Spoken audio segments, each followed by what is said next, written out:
Fancy garment and kids mall, Ayesha Nagar police station के सामने, हजार खोली, मालेगांव।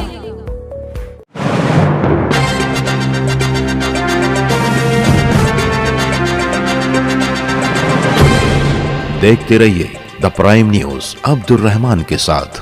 मौलाना उस्मान चौक, नौरंग कॉलोनी। इस जगह लुकमान कमाल और उनके साथियों की भूख हड़ताल का फौरी असर लेते हुए मालेगांव म्युनिसिपल कॉर्पोरेशन ने 7 दिनों में मालेगांव हाई स्कूल था Pawarwadi national highway number 3 flyover bridge तक रोड की तामीर का काम शुरू करने का वादा तहरीरी शक्ल में देकर उनकी भूख हड़ताल खत्म करवा ली है। इससे पहले भी इस सड़क की तामीर को लेकर एहतजाज होते रहे हैं, जिनमें असलम अंसारी के हफ्तावारी धरना आंदोलन से लेकर एहतशाम बेकरी वाला के धरने और अब लुकमान कमाल की भूख हड़ताल शामिल है। इस सड़क की तामीर को लेकर जहां माजी में एहतशाम बेकरी वाला ने उनके जरिए फंड मिलने की बात कही थी, वहीं एमएलए मुफ्ती मोहम्मद इस्माइल ने अपने जरिए सड़क की तामीर की मंजूरी का दावा किया था, मगर ढाक के 3 पात की तरह वो सड़क आज तक खस्ता हाल रही। हर बार कारपोरेशन की तरफ से वादे और लीडरान की तरफ से दावे का लड्डू थमाकर आवाम को बहला और फुसला दिया जाता रहा है, मगर लुकमान अनीस कमाल की भूख हड़ताल से लोगों में उम्मीद जागी है कि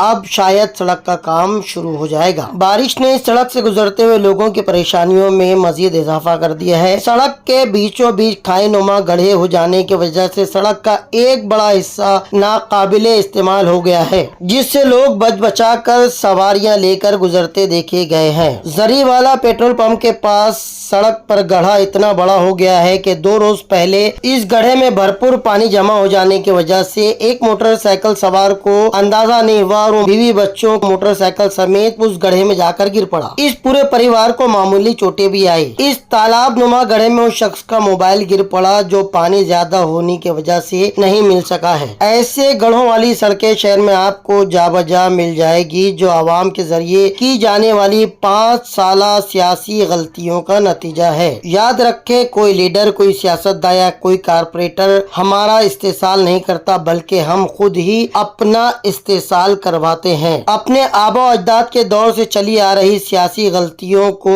रिवायत समझकर हम नाकारा लोगों को सिर्फ इसलिए चुन लेते हैं कि ये रिवायत और ये परंपरा हमारे बाप दादा से चली आ रही है, और एक पार्टी को वोट दिए जाने की रिवायत हमारे बाप दादा से चली आ रही है, जो हमें आगे भी निभाना है। अगर इसे नहीं निभाया गया तो हमारे बाप दादा की रूहों को हम क्या जवाब देंगे। मौरूसी और विरासती निजाम की तरह चंद खानदान के लोग ही हम पर हुकूमत करते और अजारादारी बरतते नजर आ रहे हैं। पिछले 55 से लेकर 60 सालों में सिर्फ 4 ही चेहरे हमने एमएलए के रूप में चुने हैं और शाही निजाम की तरह अपने आप को उनके ताबा कर दिया है। इन चेहरों को हमने इतना मजबूत कर दिया है कि उनसे सवाल तक पूछने से हम डर रहे हैं। ये गलतियां हमने असेंबली चुनाव में दोहराई और यही गलतियां हम म्युनिसिपैलिटी और कारपोरेशन चुनाव में भी दोहराते चले आ रहे हैं। यही वजह है कि इसका खुमियाजा फिर हमें ही भुगतना पड़ रहा है। मौजूदा सड़कों में एक सड़क भी ऐसी नहीं है जो मरहूम शब्बीर सेठ के हाथों बनी हुई सड़क के मद्दे मुकाबिल टिक सके। नाकारा और निकम्मे सियासतदानों और कारपोरेशन की नाकिस सड़क की दास्तान आगे भी जारी रहेगी।